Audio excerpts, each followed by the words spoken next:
Just to put on record, the first time we invited Mayor Alfelor of Iriga City, ang sabi po niya ay immunocompromised po siya, kaya hindi siya makaka-attend.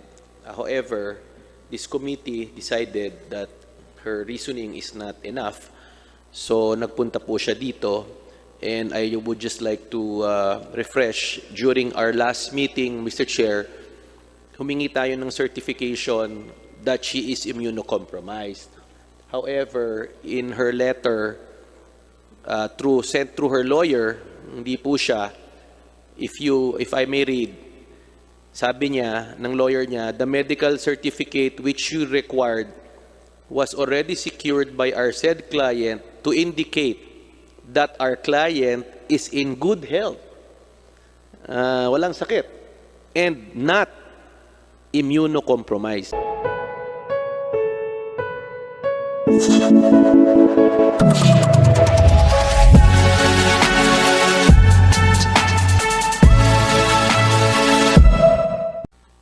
To Chair.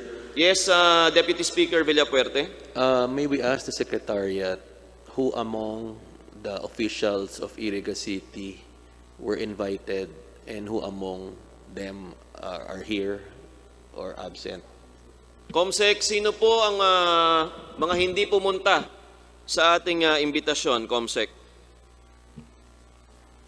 For Region 5, we have invited the following resource person: Iriga City Mayor Madel Alfelor, Punong Barangay Maria Priscibini Monsalve for Barangay San Miguel, Iriga, Punong Barangay Provincial Board Member Darcy Go for San Jose, Iriga, Kagawad Marilu Garay from Barangay San Roque, Kagawad Nina Linda Barredo from Barangay San Roque, Kagawad Ernie Samantela from Barangay San Roque, Mr. Arman Lastrella, this is a private individual who is the owner of the Think Coffee from Barangay San Miguel, Iriga City.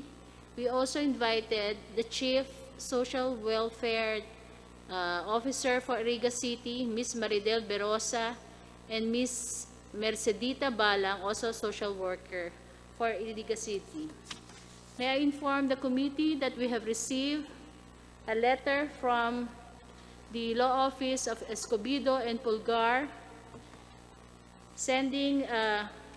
relaying to us the regret of Mayor Madel Alfelor, she will not be able to attend today's meeting due to previous commitment. Attached to the letter is a medical certificate attesting her underlying ailment that might predispose her to COVID-19. Also attached are different certification of activities that she will be attending from August 24 to August 28. Your Honors. Comsec, ano yung sinabi na she will be attending from August 24 to 28? Ano po yun, Comsec?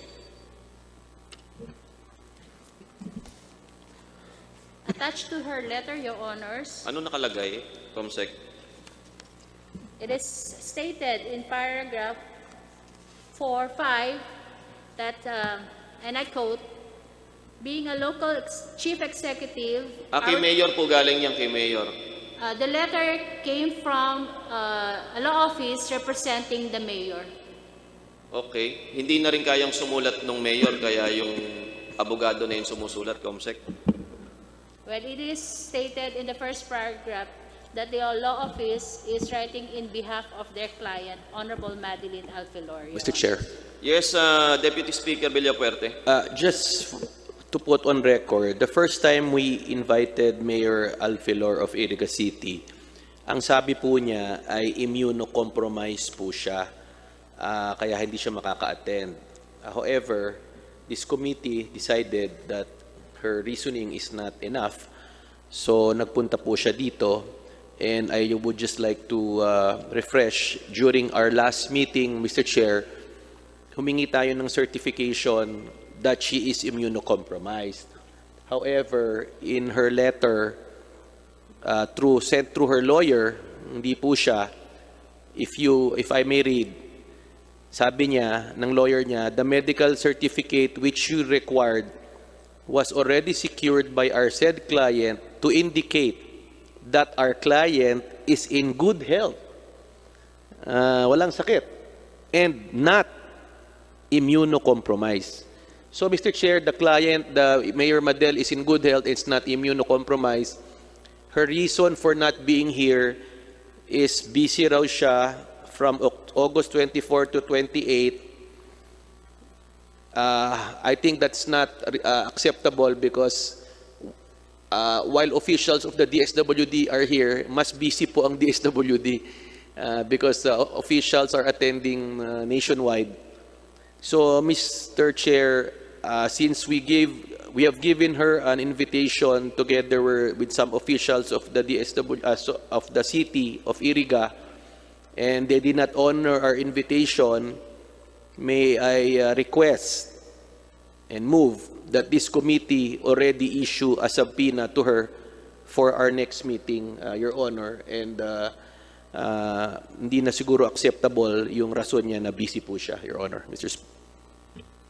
Meron pong motion para mag-issue ng subpoena sa mga nagtatago na mga taga-Iriga, lalong-lalo na kay Mayor, ano pangalan ni Mayor? Madel Alfelor, Mr. Chair. Mayor Madel, gayon na rin po sa atin pong mga panauhin pa kagaya ni Kagawad Marquez. At meron po ba tayong miyembro sa Zoom na maaaring mag-second ng ating motion?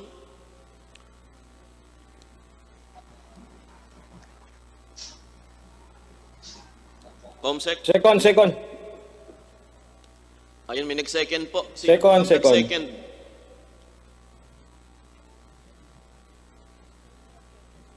Hearing no... Is there any objection? There's a motion, duly seconded. Maraming salamat po, Kong. Hearing no objections, tayo po ay magpapadala ng subpoena sa mga tao na nagtatago galing sa Iriga. Kasama po si Kagawad Marquez ng Bayan ng Hagunoy. Motion is carried. Mr. Chair, just for clarification, one of the barangay captains issued an invitation is here, si Barangay Captain Monadero. So there is no need to subpoena him. Comsec, siguraduhin pong hindi masasapinahan si Kapitan. Monadero. He's here, so he honored the invitation. Umattend naman sa dito, hindi naman sa nagtatago, wag po sa padala ng subpoena, Comsec. So, Mr. Chair, briefly lang kasi I'm sure maraming gustong itakil ang kasama natin and nandito rin po ang DSWD. Siguro some small clarifications lang. The purpose of this hearing really is in aid of legislation. We passed Bayanihan 1, we passed and ratified already Bayanihan 2, and hopefully hindi na po magkaroon ng in the future, kung magkaroon man ulit ng sub-distribution, ang objective ng itong Kamara na to ay mas mapabuti, mapaganda, mapabilis with the help and assistance of the DSWD and LGU. No? So yun ang purpose nito. Ang second purpose, of course, is ma-avoid na po yung mga anomalyang nangyari in the distribution of SAP, Mr. Chair. And nandyan rin ang DILG. I hope they're closely following these hearings because I just read in the papers a few days ago, they already filed cases sa 400 officials LGU na nag-violate ng SAP distribution, Your Honor, Mr. Chairman. Gusto ko rin to put in record, kahit wala si Mayor Madel, I will submit to the committee her statements, Mr. Chair, justifying why she gave two persons na hindi qualified for the preparation of the committee report, Mr. Chair. Gusto ko lang kasi yung to put in record, Mr. Chair, nandito po ang DSWD, na ang gusto kong tanungin sa DSWD with your indulgence, Mr. Chair, to put on record for the preparation of the committee report, ang ano ba, ma'am, Mr. Chair, ang mga teacher ba in a private educational facility or college qualified ba makatanggap ng SAP? Mr. Chair, yun ang gusto kong tanungin po to the DSWD. Deputy Speaker Villafuerte, bago po pasagot sa DSWD yung katanungan mo, meron po kasing maikling presentation ang DSWD. Pero babaliktarin na lang po natin. Pakisagot po muna yung maikling tanong ni Deputy Speaker Villafuerte. Pagkatapos po ay pababayaan ko po kayong mag-present. Dahil napakarami po sa ating mga kababayan ay naghihintay talaga kung kailan ba matatapos yung pamimigay ng second tranche ng SAP at yung mga nasa waiting list ng unang tranche ng SAP, kailan ba daw nila talaga matatanggap? At paalala ko lang po sa DSWD, nung nakaraang hearing po, kayo po ay nagbigay sa amin ng deadline. At ang deadline po na binigay ninyo para matapos ang pamimigay ng mahigit 80% ng second tranche ng SAP ay August 15. Kung hindi po ako nagkakamali, Yusek Pamonag. Isa po sana sa DSWD ay sumagot ng katanungan ni Deputy Speaker Villafuerte. Thank you, Mr. Chair. May I request Sec. Glenda to respond to the question of Deputy El Rey.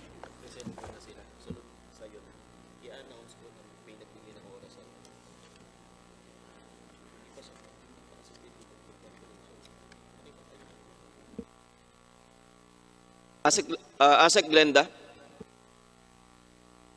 Thank you, Mr. Chair, and good morning to everyone. Sir, tungkol po dun sa question ni Deputy Speaker El Rey, kung eligible po ba ang mga teachers who are working in the private schools or institution to receive SAP? Hindi po, sir. Kasi po, nakalagay po sa ating JMC na ang entitlement po ng SAP are those beneficiaries who are working in the informal sector. The mere fact that they belong to a formal institution, sila po ay qualified po dun sa small business wage subsidy, wherein dapat po yung organization po nila or yung school po nila ang magsasubmit sa SSS ng name ng kanilang mga empleyado para po maka-avail po sila ng benefit ng small business wage subsidy, but not the SAP from the DSWD po, sir, Mr. Chair.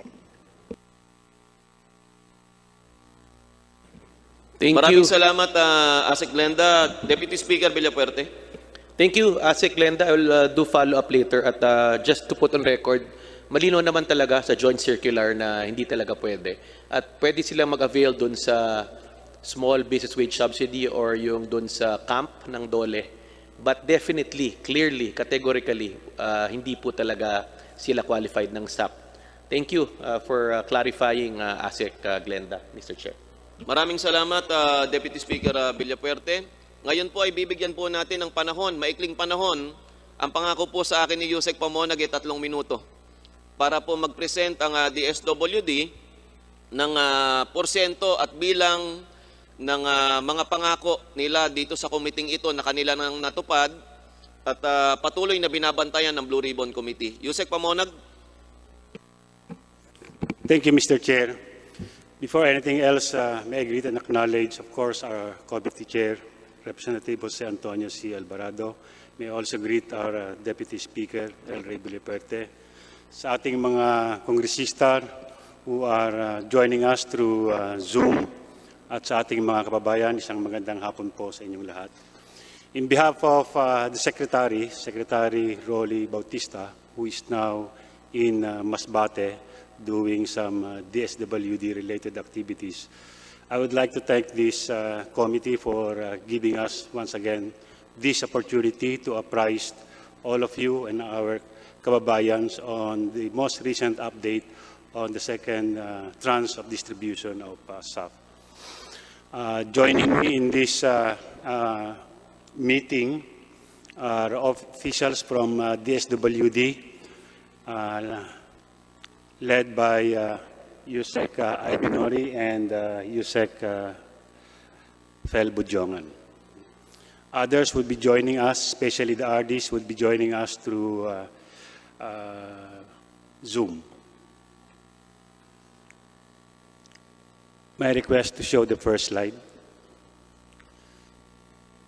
As shown on the screen, I am pleased to report that for the second tranche of social amelioration program, a total amount of 81.1 billion pesos have been disbursed for the benefit of 13.5 million families or beneficiaries, and this is translated to 95% accomplishment of the program's target.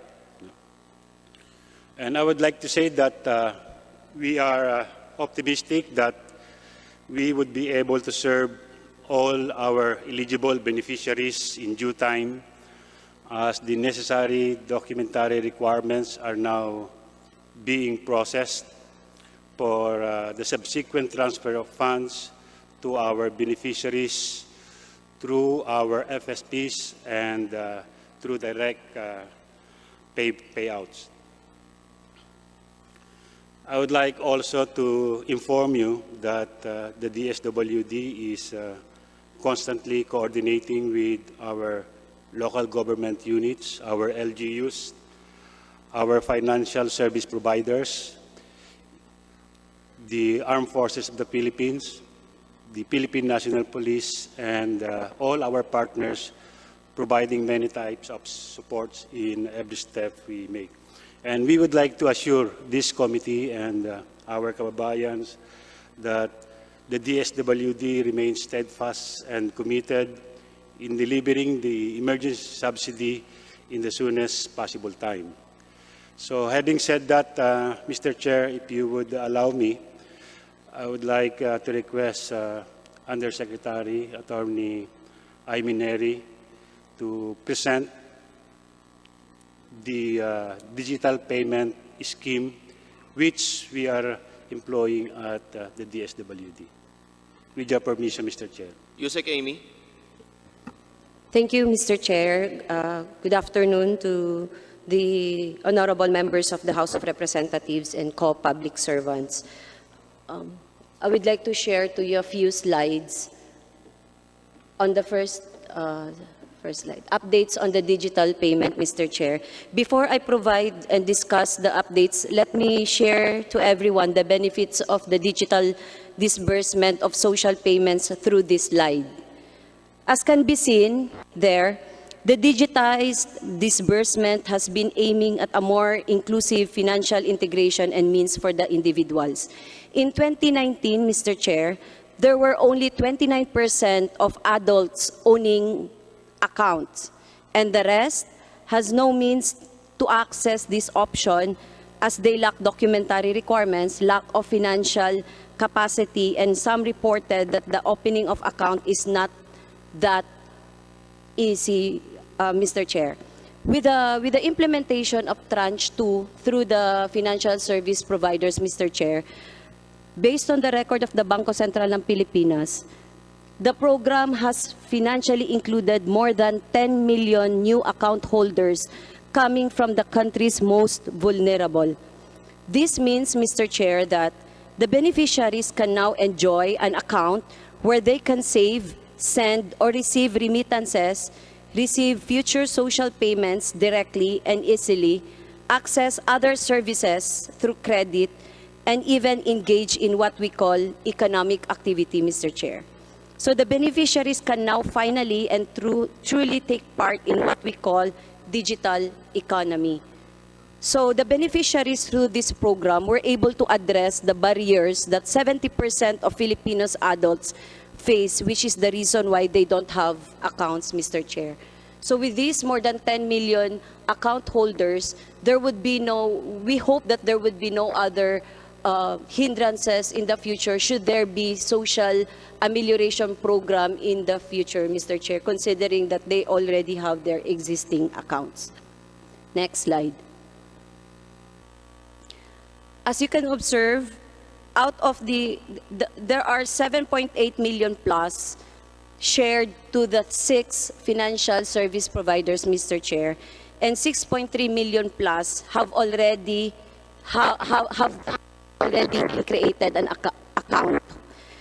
80% of which, Mr. Chair, they've used the same to send money by load, bills payment, and scan to pay, and 12% of which, Mr. Chair, they opted to pay to cash out or to receive actual cash payments through remittance centers. Next slide. I'd like to share with you, Mr. Chair, that this is one of the benefits of the FSP.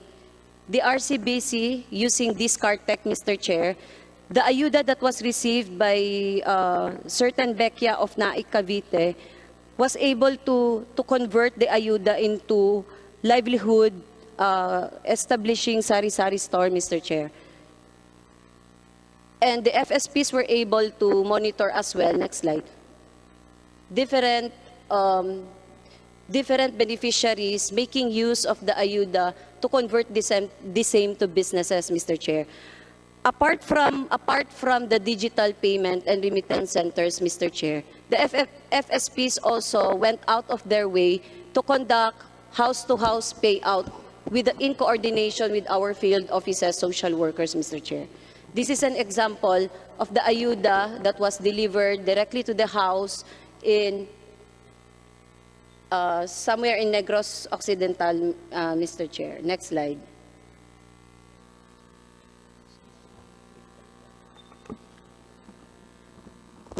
So these pictures would show, Mr. Chair, that the FSPs also made use of the mobile cash payout for areas that could not be accessed by the beneficiaries, considering that there are no other points or no other branches located specifically in GIDA areas, Mr. Chair. Next slide. So these are the beneficiaries from the Paymaya, Mr. Chair. So in effect, Mr. Chair, the FSPs were able to comply with their commitment to create accounts for 6.3 million plus beneficiaries within 24 hours, Mr. Chair. Those who opted to receive their ayuda through actual cash payout, Mr. Chair, they just need to go to some of the outlets and partner remittance centers of the FSPs. Okay. So these are the sample of the pictures from StarPay, from Robinson's. Next slide. Robinson's Bank. They were able to monitor, Mr. Chair, how the beneficiaries use the ayuda that they received from the financial service providers. And last, Mr. Chair, I'd like to inform the body that this is the update of the total number of the drivers that who received their ayuda specifically in different regions, Mr. Chair. So the accomplishment rate is 69% based on the clean list, which is 80% as of August 25, 4 o'clock in the afternoon, Mr. Chair. Excuse me, Yusek Amy. Opo, mahaba pa po ba yung presentation po ninyo? That's all, Mr. Chair. Mr. Chair, Thank you.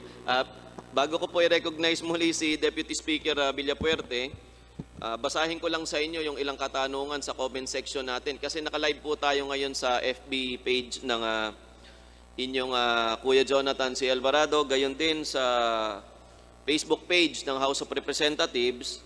At si Joanna Renzi Villarreal, isang tiga Quezon, sabi, yung mga solo parent daw po ba sa Quezon hindi makakatanggap? Ano po ang sagot natin, DSWD?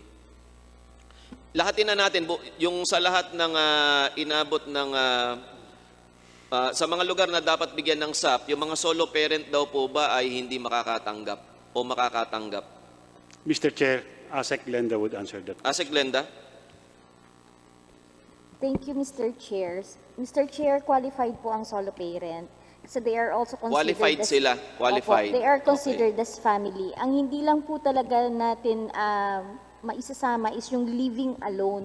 Yung kaisa-isa. Pero may kasama daw anak. May kasama daw anak. Opo. Yun po yung ibang form of family, but they are also considered as family. Pagka naman po halimbawa, senior citizen, mag-asawa po Pagka yung sila. solo parent, Opo. qualified. Yes, sir, opo. Pero pagka may kasamang ibang pamilya sa loob ng bahay, hindi qualified. Ganun po ba? Pakiulit po, sir. Yung solo parent, siyempre, lalaki yan o babae na may kasamang anak o mga anak. Qualified po ba sila? Yes, qualified po sila, sir. Okay. Ngayon, ano ang paraan para hindi sila maging qualified, para ma-disqualify sila? Meron bang nagdi-disqualify sa mga solo parent? Dapat po wala po. For as long as kasama po nila yung mga anak nila, sir, qualified po sila. Ano ang dapat nilang gawin kung solo parent sila, kasama sila sa mga naghihikahos na pamilya ngayong panahon ng pandemic? Ano po ang dapat gawin nila para makalapit sila sa DSWD? Tumawag po sila sa aming hotline or magpunta po sila Ano sa... po yung hotline po ninyo, ma'am? Sabihin nyo na po dito. Saglit lang, sir. Hanapin ko. Ha? Medyo marami naman pong manunood. Sa mga manunood, sabihin nyo na lang sa mga kasama ninyo na dyan tumawag sa hotline na yan. Ito po yung hotline ng DSWD. 0918-912-2813 po. Ito po yung main hotline po ng DSWD. Ulitin ko lang po, Yusek Lenda, kung tama po Asek Lenda. Ang dapat tawagan ng mga tao, tawagan po, hindi i-text. Tatawagan po. Pwede pong tawagan, pwede din pong i-text, Pwedeng sir. tawagan, pwedeng i-text ay 0918-912-2813. Tama po, sir. Maraming salamat po, Asik Glenda. Tanong naman ni ikaw na rin siguro sasagot nito. Tanong ni MJ De La Cruz, yung mga waitlisted po ba kailan makakatanggap? Kasi sa prinisend po ni Yusek Pamonag, ang nakalagay po sa bayanihan sa batas po ng bayanihan Wihilas 1 na si Deputy Speaker El Rey pa mismo ang nagdepensa ay 18 million na pamilya dapat ang makatanggap. Sa presentation niyo po kanina ay mahigit 13 million pa lang yung nakatanggap ng first tranche. At ilan po ba yung sa 4-piece naman na nakatanggap, Yusek Pamonag?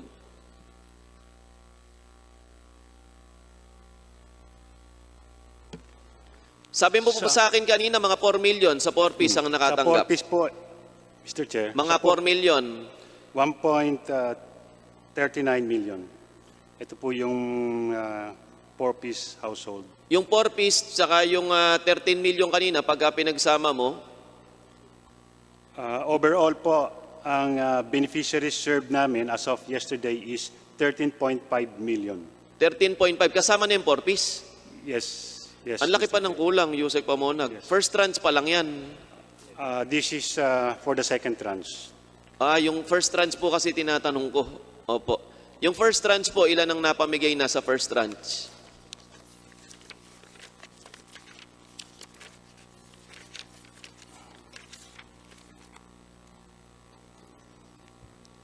Sa first tranche ng 4-piece,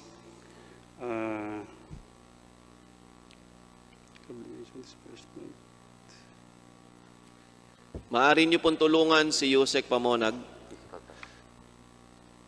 yung physical targets po natin is 4,287,676. And our physical accomplishment, yung na-serve namin, is 4,243,569. Bakit 4 million lang po? Hindi ba dapat 18 million ng first tranche, sunod 18 million din ng second Yes, tranche? I'm just referring to 4-piece. Hindi po, yung pangkalahatan na Yung po, pangkalahatan na nabigyan po. sa first tranche. Opo. Yes, our physical accomplishment is 17,651,960, which is equivalent to 98.36%. Yung mahigit 300,000 po na hindi nabilang, ano po ba yan? Waitlisted po ba yung mga yan? Sa first tranche po, they are ineligibles. Ineligible? Ibig sabihin, maraming ineligible dito sa Pilipinas? Nakikita po ito through the process of duplication na sinasagawa ng DSWD. So, Kasi kagaya po nitong si Jenny Rose Paranal ng Santa Rosa, yung Santa Rosa siguro sa Laguna, ang sabi marami daw sa kanila, mga hindi pa rin nabibigyan sa Santa Rosa. Pero ang sasabihin natin, maraming ineligible. Pero itong sinabi ko po sa inyong pangalan kanina, yung tiga Quezon, solo parent, sabi naman ni ASEC, solo parent, eligible naman yan, basta kasama yung anak. Ano po? Kung nagtatrabaho yung solo parent, ineligible na ba yun? Kung may trabaho siya?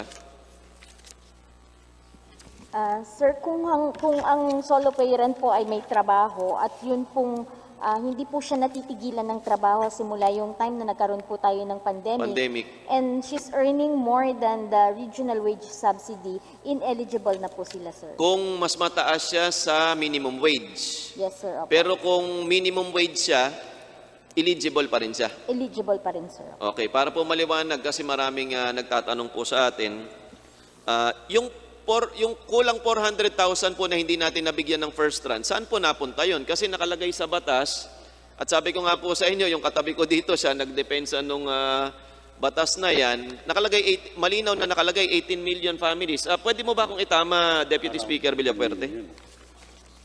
Yeah, Mr. Chair, ang sa batas kasi 18 million for 2 months. Based on the report of ni Yusek, Dani, 98.36% pa lang ang nabigyan sa first tranche. Kinumpute ko, Mr. Chair, yung 1.64% is equivalent to 295,200 families hindi pa nabigyan for the first tranche.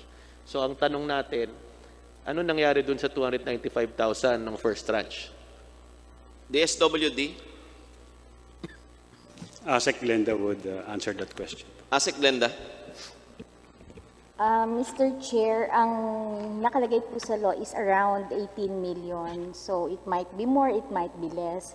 So nag-target po kami ng 17.9. Excuse me po. Yeah. Nakalagay ba around 18 million? Hindi ba sa batas 18 million families, Deputy Villafuerte? Around, sir, around. Hindi. Pero yung tanong ko, ma'am, when we ask you for your accomplishment, sabi nyo 98.36%, sabi ni Yusek Dani. So ang tanong namin, yung 1.64%, bakit po hindi pa nabigay for the first tranche?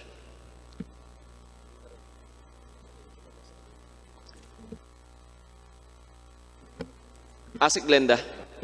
Opo.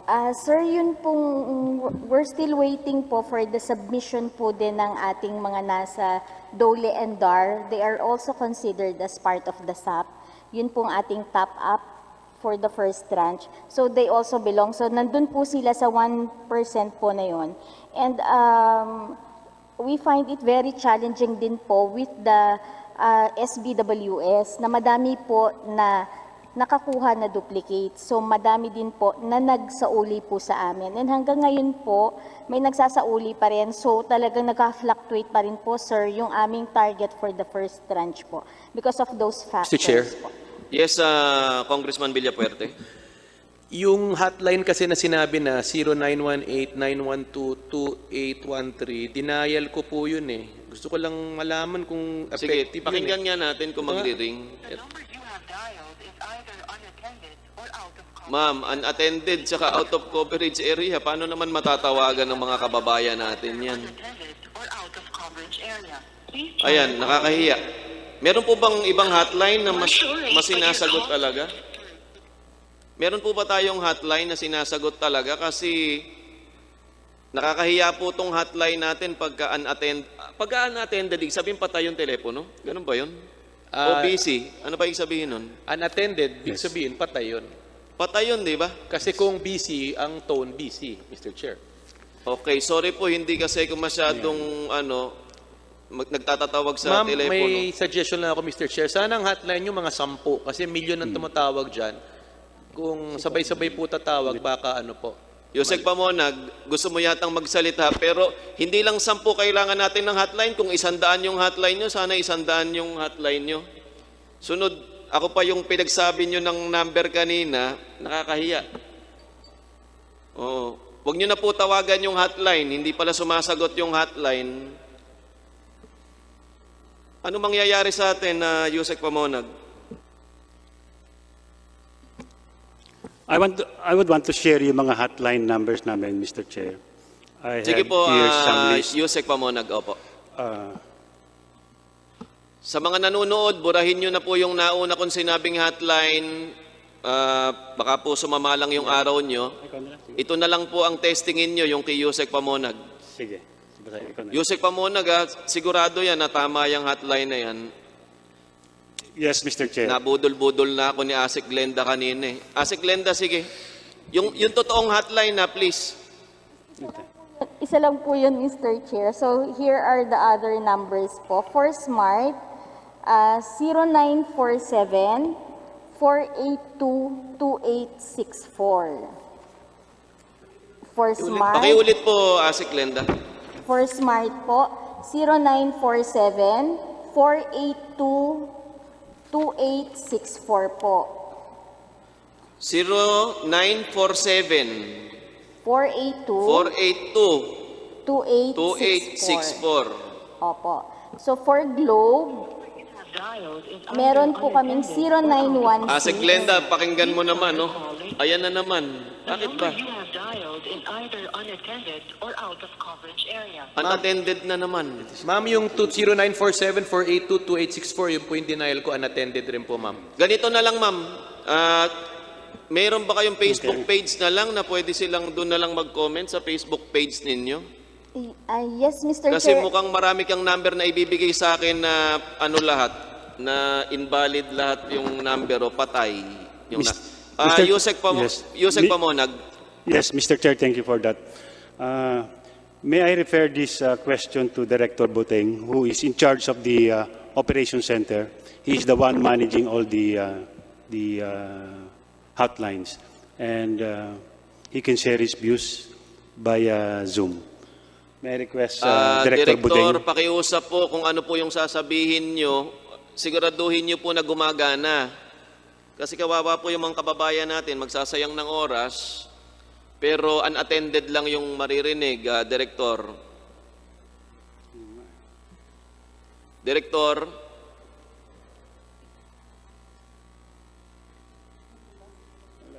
Abala yata si Director Yusek Pamonag. Habang hinahanap po natin si Direktor, pwede ba akong may konting katanungan Sige lang? po, Deputy Villafuerte, pero hindi pa po tayo wala pa po tayo Iba sa... to, related sa presentation. O sige po, Deputy Villafuerte. Papasalamat tayo sa DSWD, at least na po tayo, nag-digital payment na matagal nang hinahangad ng ating kababayan, at sa tingin ko naman ay mapapabilis po yan sa disbursement. May tanong lang kasi ako na kalinawan sa Mr. Chair. Meron kasi nagcha-charge sa digital payment ng 50 pesos, 120 pesos. Pwede bang pakilinaw sa ating mga kababayan na kung nga ang SAP nila is sa Metro Manila 8,000, alam ba nyo ba na nagcha-charge yung provider ng service fee na 120 pesos or more? At tanong ko lang, meron bang agreed rate kayo? Kasi may iba 50, may iba 120. So nabibigla ang ating kababayan na may nag-Facebook sa akin na kung tanungin ko raw sa inyo kung alam ba nyo yon, ano ba ang standard rate, bakit iba-iba sa bawat probinsya po? Yusek Neri, ididirekta ko na po sa kanila, Yusek Pamonag. Thank you, Mr. Chair. The charges are imposed when the beneficiaries decided to cash out to the partner remittance centers, Mr. Chair. But if they will use the outlets of the financial service providers and they will transact their ayuda through online, there are no charges, Mr. Chair. What is included in the multilateral agreement, Mr. Chair, is that the remittance centers should not charge more than 50 pesos, Mr. Chair, for every cash out by way of convenience fee or cash out fees if the beneficiaries decide to cash it out from the remittance centers, Mr. Chair. Mr. Chair, maraming salamat na clarify nyo kasi alam ko sa aming probinsya may 50 pesos within the limit. Pero meron kasi nagte-text 120 yung sinacharge. So, i-report namin sa inyo, nag-overcharge yon at dapat i-ano nyo yun. Deputy Speaker Villafuerte, pwede bang mahinga natin ng affidavit yung nagsabi sa iyo na nasingil ng mas mahigit sa 50 pesos? Yes, Your Honor, we will provide. But more than that, marami naman, I'm sure tignan mo yung Facebook natin ngayon, maraming magsasabi. So ano lang sa DSWD, while your desire is to partner with this partner service provider, may nag-overcharge. So dapat either wag nyo na siya lang i-accredit, nag-aabuso, at gusto ko rin ipaalam, palagay ko 90% ng nabigyan nyo ng ayuda through cash payment gusto mag-cash out eh. Kasi kailangan nila yung pera eh, di ba? Di ba ho? So, i-assume na natin na pag nagbigay tayo ng ayuda, ika-cash out nila yan. Kasi yung iba naman talaga, hindi naman sanay sa online transaction or gagamitin sa grocery or something. Karamihan dyan, bibili ng bigas. At karamihan naman ng retailer ng bigas ay hindi naman online. So first, Mr. Chair, gusto ko lang i-point out na marami nag-overcharge na service provider. We will provide the DSWD, but wag na po kayo mag-antay sa amin na provider namin. I-check nyo na po on the ground. Marami nakikinig ngayon. Sigurado maraming katawag sa hotline. Sana pwede na yung hotline. Then pangalawa, Mr. Chair, yung ano talaga. I-assume natin na magka-cash out talaga. So 50 pesos, I think is a reasonable rate naman. That's what, 1% ba? 1% of 5,000 more or less. Thank you, Mr. Chair. Maraming salamat, Deputy Villafuerte. At sa mga kababayan po natin na nasingil ng mas mahigit sa 50 pesos na pinapayagan ng DSWD at ng Batas ng Bayanihan, Wihilaswan, ipagbigay alam po sa pulisya o kaya sa komiting ito ang inyong sumbungan ng bayan upang agad po nating maaksyonan. DSWD, handa na ba tayong magbigay ng tunay na gumagana na numero o kaya avenue na pwede nilang pwedeng kausapin ng ating mga mamamayan para sa kanilang mga panaghoy o mga problema sa pagtanggap ng SAP, DSWD? Yusek pa mo, nakakausap na po ba natin yung si Director o cannot be reached pa rin? Pakipindot Trying po. to get in touch with him. Trying to get in touch. Mukha pong mahirap talagang tawagan pati si Director Yusek Pamonag. Mr. Chair. Yes, Deputy Villafuerte. Yeah, kailangan talaga public service yung hotline lang, please pakiayos. Kasi kung mismo yung head ng hotline ay hindi makontak, may problema po tayo, Mr. Malaki, Chair. hindi lang po may problema tayo, napakalaki ang problema. Hindi lang natin, pati ng ating mga kababayan. Kasi yung hotline dapat sinasagot. At kung hindi masagot, sana busy kasi may kinakausap na ibang tao doon sa hotline. Maraming salamat sa panonood. Kayo ba ay may opinion hinggil sa usaping ito? Mag-leave lamang ng comments sa ibaba at pag-usapan natin. Kung nagustuhan nyo ang video ito, huwag kalimutang i-like, i-share, i-subscribe at click ang notification bell button para updated kayo sa mga video i-upload ko, mga tol.